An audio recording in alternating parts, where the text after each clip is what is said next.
Summary of David Malone's article, end quote. Starlink, the global Trojan horse, end quote. Musk and Trump, Aspergers v. Bi Polar Globalist disorders. By Grub Street in Exile.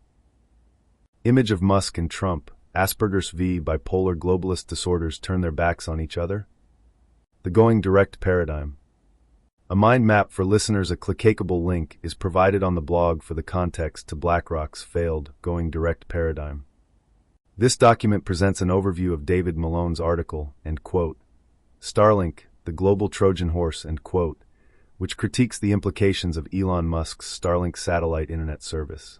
Malone argues that Starlink may extend beyond its primary objective of providing global internet access, potentially serving as a geopolitical tool for power, economic control, and surveillance. The article explores several key themes, including the economic ramifications of Starlink in the context of a looming debt crisis, its role in facilitating surveillance and bypassing governmental oversight, and the intertwining of crony capitalism with political interests. Additionally, Malone highlights the potential for Starlink to reshape financial systems by enabling new economic frameworks tied to the US dollar. This analysis raises critical questions about the future of national sovereignty, individual privacy, and the balance of power in a technologically advanced society. Ultimately, Malone calls for a thoughtful examination of these developments, urging readers to reflect on the broader implications of such technologies on democracy and personal freedoms. Link to Hyperland blog post. This is just a brief thought. What is Starlink for? Can it become, is it meant to become, something more than advertised? Peak Collateral and the Next Crisis. A link to some prescient David Malone articles on Golem 14 blog. Picture of Catherine Austin Fitz with subtitle quote, Coming to the Endgame Worldwide where the collateral fraud is pinching. Musk and Trump, Aspergers v. Bi Polar Globalist disorders. Going Direct has failed. Link to the Grub Street Journal Summer 2025 edition. The technotronic era involves the gradual appearance of a more controlled society. Such a society would be dominated by an elite, unrestrained by traditional values. Soon it will be possible to assert almost continuous surveillance over every citizen and maintain up-to-date, complete files containing even the most personal information about the citizen. These files will be subject to instantaneous retrieval by the authorities. Zbigniew Brzezinski. Summary of David Malone's article, end quote. Starlink, the global Trojan horse, end quote. Overview. David Malone's article discusses the implications and potential uses of Starlink, Elon Musk's satellite internet service, beyond its advertised purpose of providing global internet access. Malone suggests that Starlink could serve as a tool for geopolitical power, economic control, and surveillance, raising concerns about its implications for national sovereignty and individual privacy. Main themes. 1. Money and debt. Economic potential. Malone highlights the economic opportunities presented by satellite internet, likening it to historical infrastructure developments like railways. Debt crisis. He speculates that the U.S. faces a significant debt problem, and Starlink could be leveraged to create new economic systems, including a cryptocurrency tied to the dollar, potentially altering global financial dynamics. Dollar demand. The article posits that maintaining demand for the dollar is crucial for the U.S. economy, and Starlink could facilitate this by enabling transactions globally, thus tying other economies to the dollar.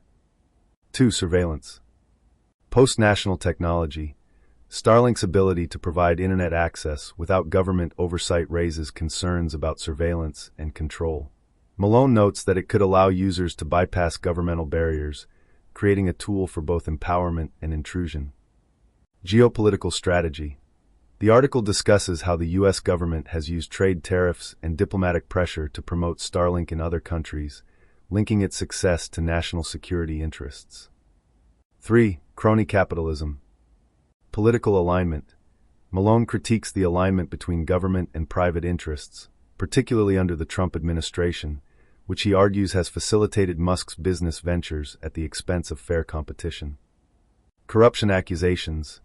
He references reports detailing how the U.S. government pressured countries to approve Starlink, framing it as an example of crony capitalism where political power is used to benefit private enterprises. 4. Energy and debt. Technological control. The potential for Starlink to handle financial transactions raises questions about its role in a future where financial systems may be controlled by a few tech giants. Malone suggests this could lead to a new form of economic servitude. Global financial systems. The article posits that Starlink could be part of a broader strategy to maintain U.S. dominance in global financial systems by integrating a new currency or payment system that ties back to the dollar. References and call to action. Palantir. The article touches on the surveillance capabilities of companies like Palantir, suggesting that the integration of technologies like Starlink could enhance state surveillance. Omidyar. References to the role of private technology firms in shaping public policy and surveillance practices. Call to action. Malone advocates for critical reflection on these developments, urging readers to consider the implications of such technologies on democracy and individual freedoms. Conclusion. David Malone's article presents a thought-provoking analysis of Starlink, suggesting that it may serve as a, and quote, Trojan horse, and quote, for deeper economic and political agendas. He raises critical questions about the intersection of technology, surveillance, and power, urging a careful examination of the implications for society. Link to Elon Musk is buying your liberty to abolish it. Link to Palantir, what about Omidyar? Adding further context to Musk and Trump? Aspergers v. Bi Polar Globalist disorders. A link to Financial System Crisis and Emergency Capitalism Analysis Report. End quote, Bioilism, end quote, and the petrodollar standard coming of renewables. Graphic of ranked top countries by annual electricity production, 1985 to 2024, from Visual Capitalist. Electricity generation energy mix graphic. Charted, how top economies generated electricity in 2024. In these two graphics we see EU-style feudalism, based upon a bioism standard with renewables acting as a gold proxy through good carbon generation, and the route to prosperity way where China and the US, but not nearly as much utilizing all available energy sources to generate electricity. C. De facto bioilism. Petro/carbon dollar standard. The burning platform, seeking alpha and British interests in Ukraine. A failure to deal with abundance. Watching the wheels. Author, Roger Glewis. Published date, December 11th, 2021. Sunday the 6th of February 2022. November 10th, 2016. Link to Trump still shining big oil shoes. Why? Part 4. Petro Weapon Coalition Complex. Syria Arab Spring Parts 1, 2, and 3, and the 6 ways to Sunday analysis of the first way. I shall not be crucified upon this cross of carbon credits. Bryan's Cross of Gold speech, mesmerizing the masses. The most famous speech in American political history was delivered by William Jennings Bryan on July 9, 1896, at the Democratic National Convention in Chicago. The issue was whether to endorse the free coinage of silver at a ratio of silver to gold of 16 to 1. This inflationary measure would have increased the amount of money in circulation and aided cash-poor and debt-burdened farmers. Bryant Cross of Gold speech. Question: what is the world's energy budget? Energy and money are intimately related. Which of the two is real? That might sound like a strange question. Why would I pose it here? Frederick Soddy called money the nothing you get for something before you can buy anything. Essentially, money is a measuring unit, whether applied to exchange prices or net worth, wealth calculations. When all is said and done, though, it is the something that has real use value in Soddy's little rhyme, not the monetary unit. Energy is an equally slippery something to nail down, but whether it's the tiger in your tank or energy for life and creature comforts. Measuring energy with monetary units gives us pence or cents per kilowatt hour or dollars or kroner per gallon or liter in pound kW/h and pound per gallon. You see that the pound sign is the nothing you get and the gallon or kW/h is the something you get for that nothing. Before deciding which unit of measurement to allocate any something by, one has to decide how much of the something is available and how much of it we feel we need before the next occasion we need to access some more. As individuals, we may fill our gas tanks every week, have a propane gas delivery or oil delivery for heating once a quarter, where our electricity and gas services or sewage and freshwater services are connected to a utility service. Then our metered supplies will come with the particular payment plan each utility provider offers, usually these days according to our credit scores. Energy, though, is something which does something. Money is a ticket price of entry or access, and that is the important point to take away from the first day to Sunday. Of the second way, he who has the gold makes the rules. Notes from the talk.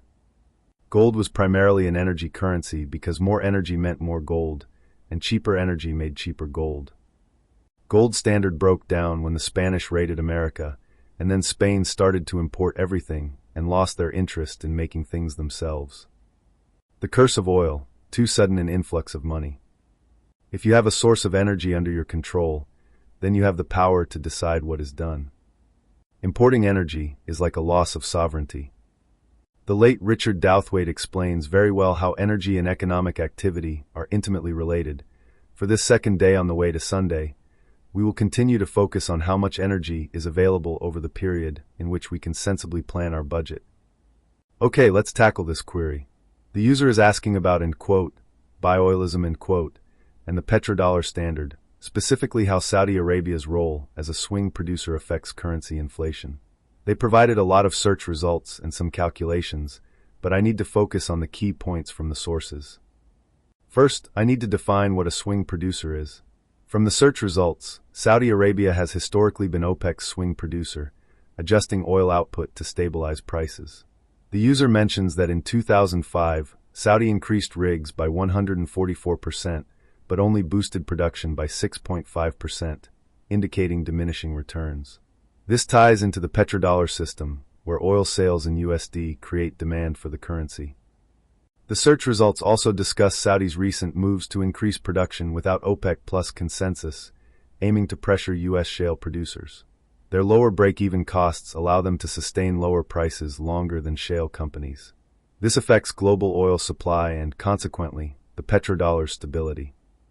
The user's calculations on a 30% USD devaluation and required tariffs, 42.86%, to offset it are part of the analysis. However, the main focus should be on how Saudi's production decisions impact oil prices and the USD's value. The plateau oil concept suggests limited swing capacity, leading to deflationary pressures under the petrodollar system. I should also address the shift towards a potential gold Bitcoin standard mentioned in the user's analysis, but the sources don't directly support this. Instead, the emphasis is on Saudi's strategic production cuts and their economic diversification under Vision 2030, which might reduce their role as a swing producer over time. The conclusion should tie together Saudi's current strategies, their impact on oil markets, and the implications for the petrodollar system. Mentioning the historical context from the 1970s oil shocks and recent moves by Saudi Arabia would provide depth. Also, note the challenges from U.S. shale and how geopolitical factors like sanctions on Iran and Venezuela add complexity. Need to ensure all points are supported by the provided search results and properly cited. Avoid introducing external knowledge. Check for any contradictions in the sources and present a balanced view based on the given information. Saudi Arabia's role as a global oil and quote, swing producer and quote, has been central to the petrodollar system, where its production adjustments influence both oil prices and dollar stability. This analysis examines the interplay between Saudi oil strategy, monetary policy, and global economic dynamics.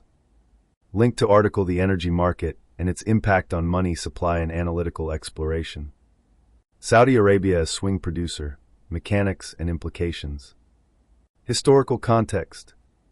Saudi Arabia has acted as OPEC's primary swing producer since the 1980s, adjusting output to stabilize oil prices.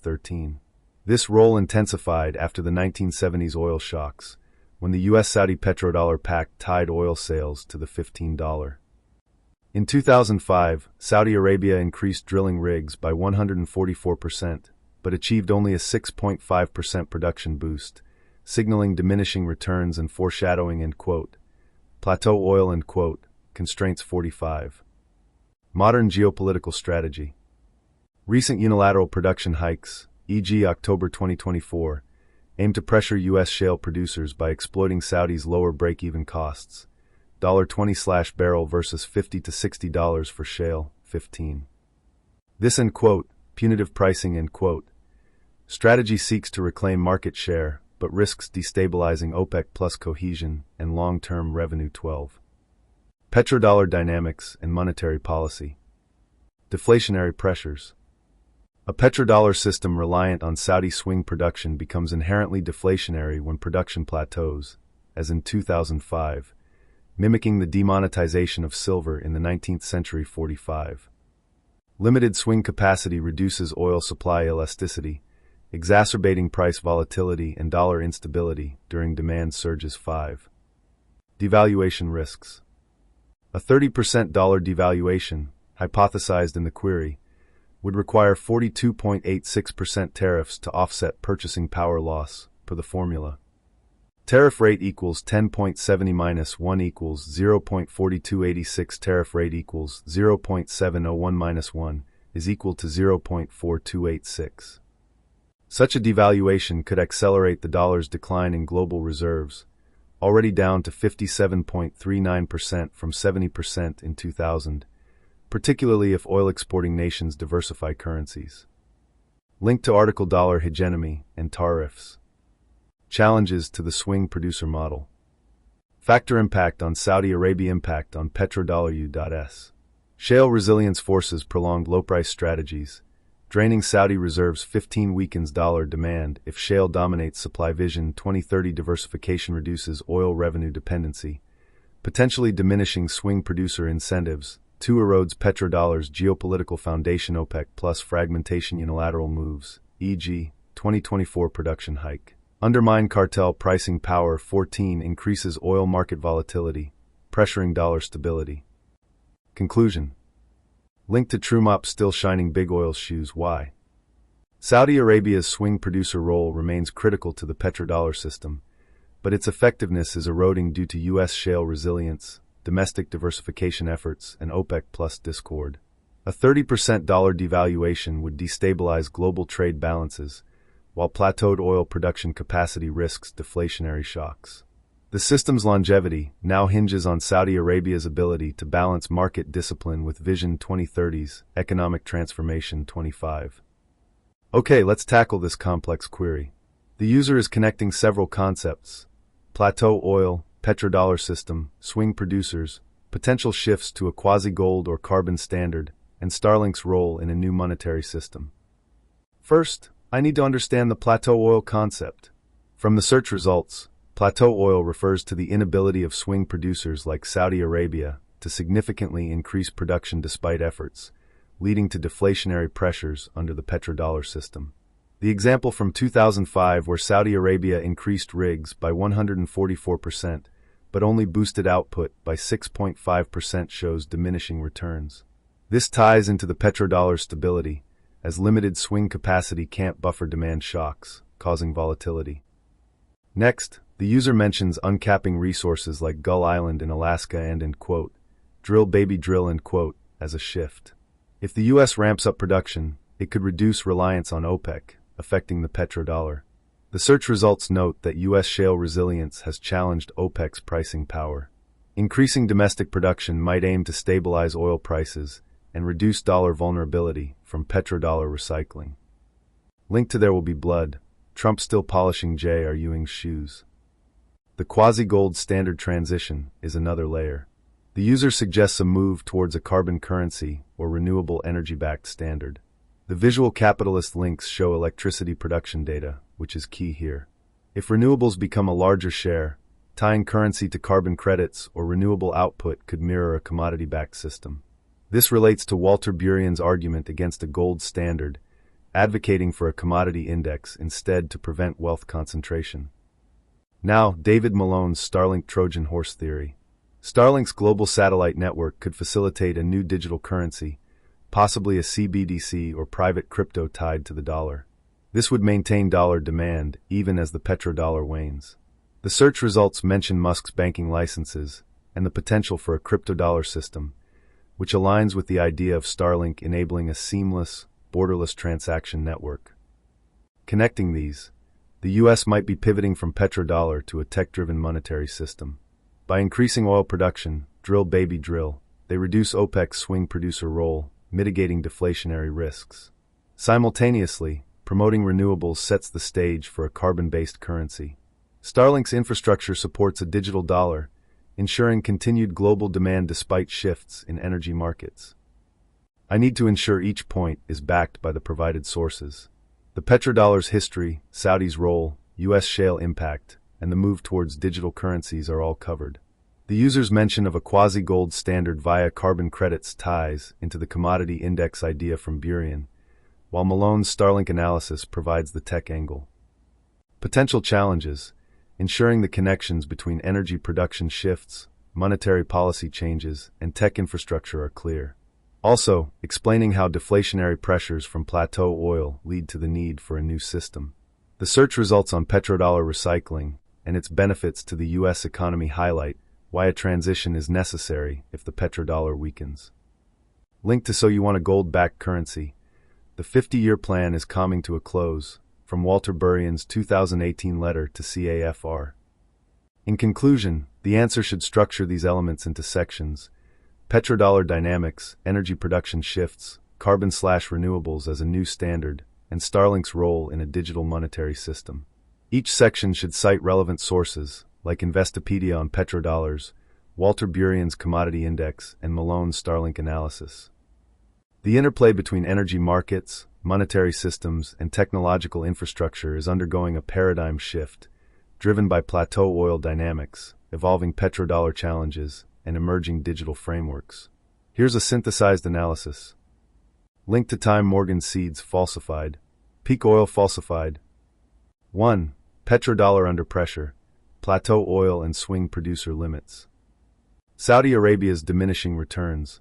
The 2005 rig count surge, plus 144%, yielding only 6.5% production growth exemplifies, end quote, plateau oil, end quote, where traditional swing producers lose capacity to buffer supply shocks. 5. This creates deflationary pressures under the petrodollar system, as artificial scarcity becomes harder to maintain. 4. U.S. shale resilience. With break-even costs now competitive, $50 to $60 per barrel, uncapped resources like Alaska's Gull Island could flood markets, undermining OPEC's pricing power and petrodollar recycling, where oil revenues fund U.S. debt. 15. End quote, drill baby drill, end quote, policy would accelerate this shift. 2. Transition to commodity-backed standards. Renewables as quasi-gold. Electricity production data. China, 9,700 TWh, the US, 4,500 TWh, and India, 1,900 TWh, dominate 2024 generation, visual capitalist. Solar/wind now account for 33% of US output, signaling structural shifts, visual capitalist. Carbon currency endgame, a 16-to-1 ratio between renewable, end quote, good, end quote, winky face, and fossil, end quote, bad, end quote, winky face energy could anchor a new standard, leveraging carbon credits as pseudo-reserves. This mirrors Walter Burian's, end quote, commodity index, end quote, proposal to avoid gold-backed wealth concentration, Burian, 2011. Geopolitical implications. Such a system would redistribute monetary influence from oil states, Saudi Arabia, Russia, to renewable leaders, China, EU, aligning with the Green New Deal's infrastructure goals. 3. Starlink as a monetary Trojan horse. Digital infrastructure for CBDCs.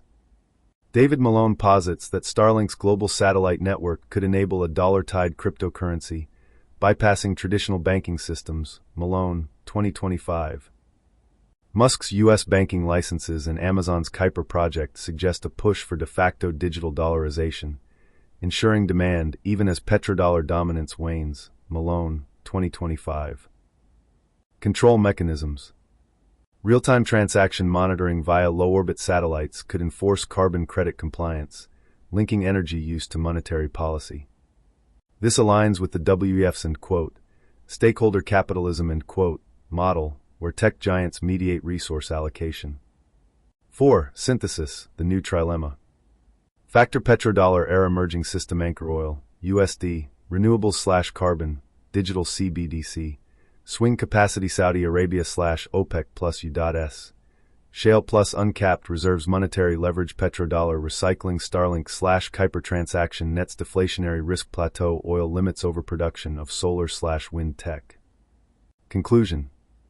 The convergence of energy production shifts, carbon-based monetary frameworks, and satellite-driven digital currencies suggests a deliberate pivot from petrodollar dependency. By uncapping domestic oil, e.g. Gull Island, the U.S. weakens OPEC's swing role while advancing renewables to underpin a new standard. Starlink's infrastructure could then digitize this system, blending energy quotas with blockchain efficiency, a 21st century iteration of Bretton Woods, optimized for tech feudalism. As Kissinger noted, end quote, the statesman's duty is to bridge the gap between experience and vision, end quote, wink with a frown, Kissinger, 1957. Here, the vision is a post-oil monetary order, and the bridge is being built byte by byte. Meme. In contrast to occupants of today's digital panopticon actively communicate with each other and willingly expose themselves. That is, they collaborate in the digital panopticon operations. Byung-Chul Han. Byung-Chul Han, born 1959, is a South Korean-born philosopher and cultural theorist living in Germany. 1. He was a professor at the Berlin University of the Arts and still occasionally gives courses there. His work largely centers around a critique of neoliberalism and its impact on society and the individual. Although he writes in German, his books have been best received in the Hispanosphere. Link to Walter Burian, The Rock Thrown in the Pond. Link to article Money, You Say Aryans, I Say Aryans. The cessation of growth changes everything. Link to article Money does not initate economic activity. In all cases, it is an intermediary token or rain check. Link to article Jacksonian corporate/state fiscal/techno monopoly feudalism. Video from TLDR News. The one-way Trump's tariffs might make sense. Trump's tariffs may aim to address America's debt crisis through a controversial end quote, Mar-a-Lago Accord end quote, involving dollar devaluation, multilateral currency agreements, and rescheduling Treasury maturities, but skepticism remains about its feasibility given global economic dynamics. Detailed summary for the one-way Trump's tariffs might make sense. This video discusses President Trump's announcement of significant tariffs and explores the potential underlying motives and consequences, including a controversial economic restructuring plan proposed by his economic advisors. Trump's announcement of massive tariffs as part of Liberation Day raises questions about the clarity of his objectives. The stated goals of rejuvenating manufacturing, reducing the trade deficit, and addressing national debt seem unsatisfactory to some commentators. Some analysts suggest that the tariffs could be part of a deeper strategy involving a dollar devaluation and a major debt restructuring. Understanding the severity of America's debt crisis is crucial to grasping the implications of the proposed economic plan. The U.S. is nearing a dangerous debt spiral, with rising costs associated with servicing its national debt. 207. The video discusses the potential economic implications of Trump's tariffs, focusing on the challenges of the U.S. dollar's strength and its impact on trade deficits and government borrowing. The current Republican House budget is projected to worsen the deficit significantly. There are suggestions that fixing America's trade deficit might require a substantial devaluation of the dollar. A devaluation of the dollar could lead to a sell-off of U.S. government bonds and threaten the dollar's status as the world's reserve currency. A proposed solution involves a multilateral currency agreement to strengthen other currencies, effectively devaluing the dollar without direct action. 415. This segment discusses a proposed strategy for managing U.S. Treasury debt, suggesting a rescheduling of maturity dates to alleviate the debt burden, while considering how to persuade trading partners to accept this plan. Introduction to the idea of rescheduling U.S. Treasury debt to avoid a debt crisis. Moran's proposal includes using century bonds or perpetual bonds to ease the debt burden.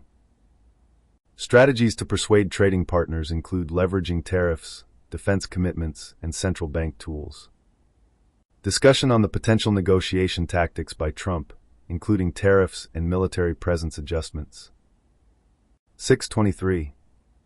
This section discusses the complexities and uncertainties surrounding Trump's trade policies, particularly regarding tariffs and their implications for global relations, while also addressing the risks associated with data privacy and online security. The challenge of negotiating with China and the uncertain response from European allies regarding U.S. security offers.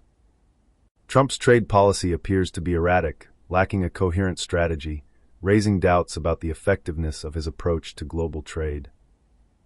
The video highlights the significant uncertainties in current political affairs and the potential dangers of data brokers exploiting personal information. End quote. Jacksonian corporate/state fiscal/techno monopoly feudalism. End quote. In the context of the Trump administration's policies, contrasting them with European models and referencing historical economic systems. Okay, let's tackle this query. The user is asking about, end quote, Jacksonian corporate/state fiscal/techno monopoly feudalism, end quote, in the context of the Trump administration's policies, contrasting them with European models and referencing historical economic systems. First, I need to parse the key elements here. The user mentions Jacksonian democracy, which from the search results 2 and 3 was a 19th century political philosophy emphasizing limited federal power, opposition to banking monopolies, and laissez-faire economics. The essay provided by the user argues that the Trump administration is promoting a form of corporate feudalism, merging state power with corporate interests, which is authoritarian and elitist. The user's essay draws parallels between Trump's policies and Jacksonian ideals, but with a twist towards modern corporate oligarchy.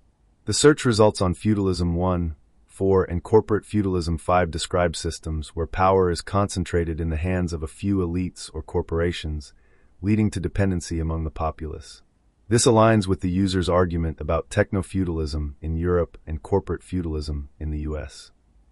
I need to connect Jacksonian democracy's historical aspects to the current discussion.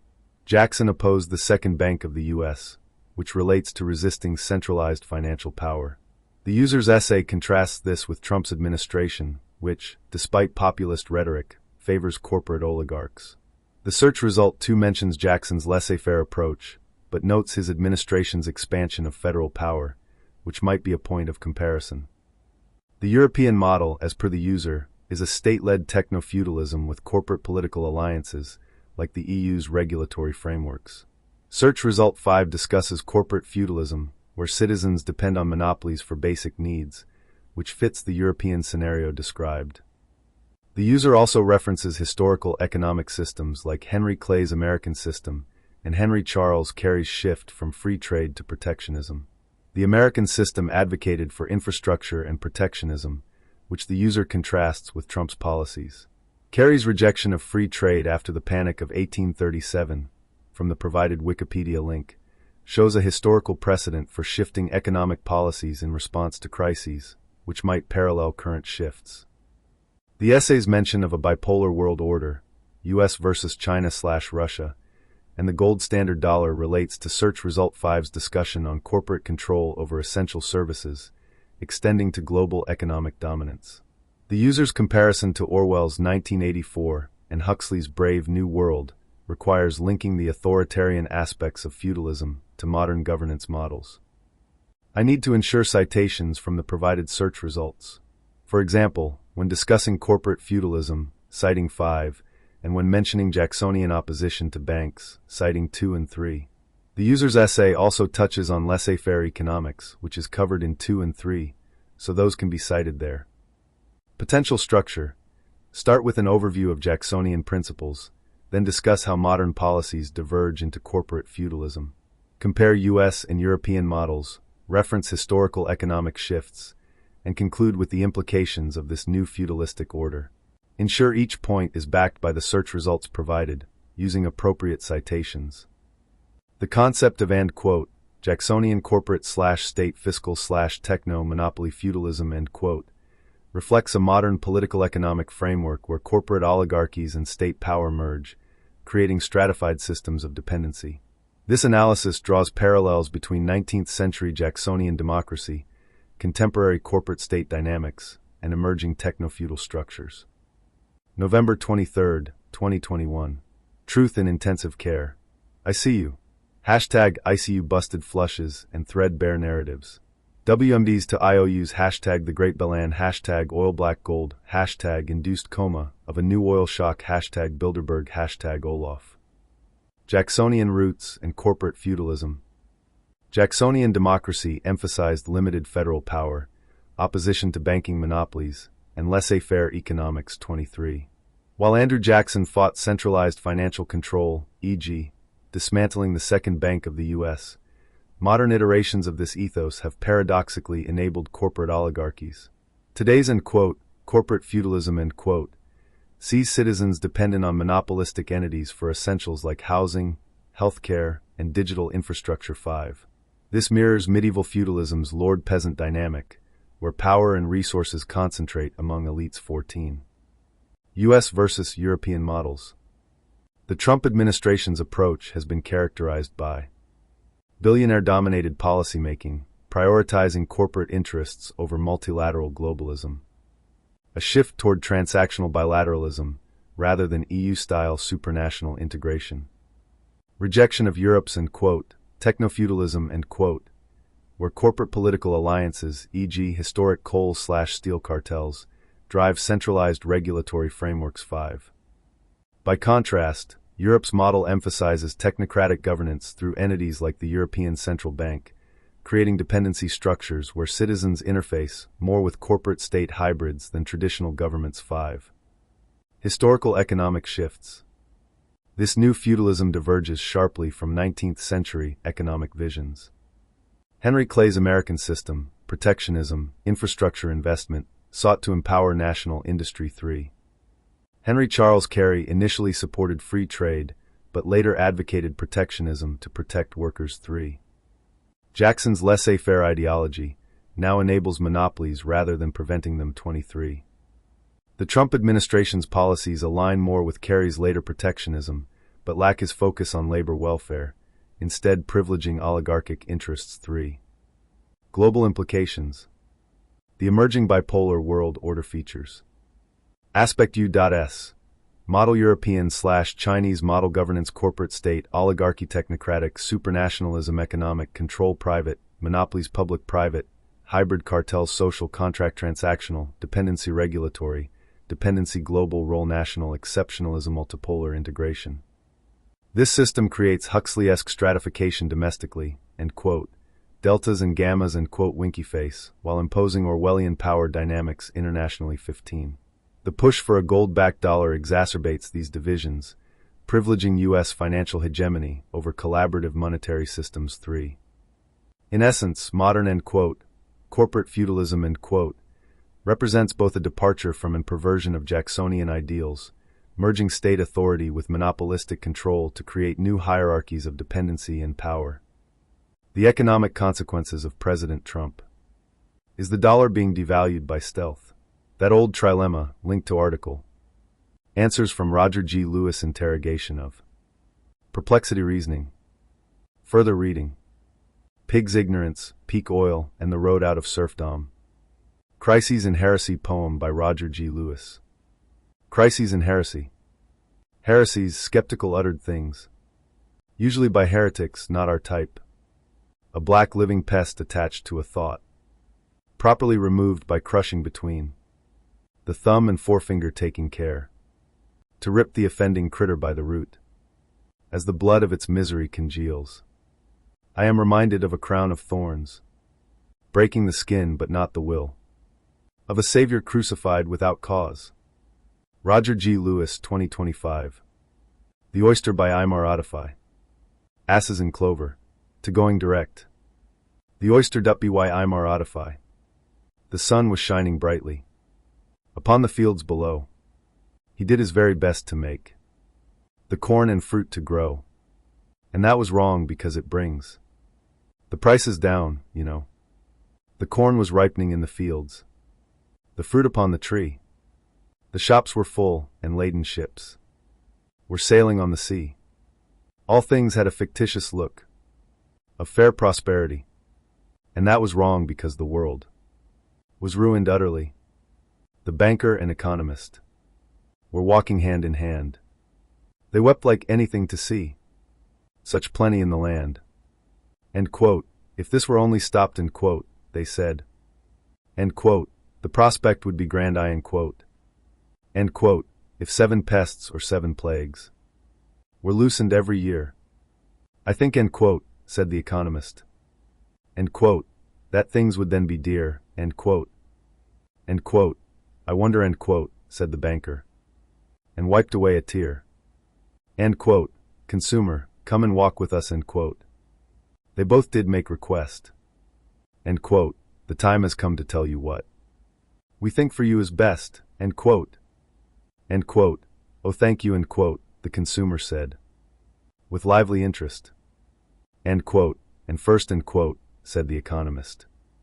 End quote, it's needful to explain the economic laws which prove that trade must wax and wane, and why abundance is a curse, and scarcity a gain, end quote. End quote, but not to me, end quote, the man replied, turning a little white. End quote, such dismal scientific stuff would stupefy me quite. I'll take it all on trust because I know you must be right, end quote. Two winking eyes behind the back of that consumer met, as if to say, end quote, this blessed boob has asked for what he'll get, end quote. End quote, old chap, end quote, said the economist. End quote, your trust you won't regret. End quote, this gross abundance that you see before your hungry eyes has ruined all the primary producing industries. And so, to set things right again, we must economize. End quote, and first we'll make a cut in costs by cutting down your screw. And next we'll cut production down till prices rise anew.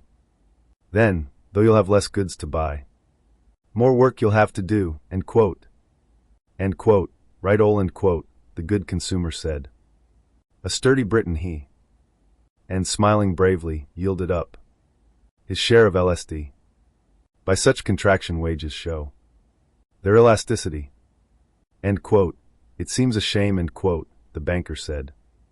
End quote, to play him such a prank, end quote. With sobs and tears he cancelled out a credit at the bank. And that was right, unless you are a monetary crank. End quote, consumer, end quote, said that pleasant pair. End quote, we've had a useful day. Shall we be trotting home again? End quote. But nothing did he say. And that was right enough because he'd faded quite away.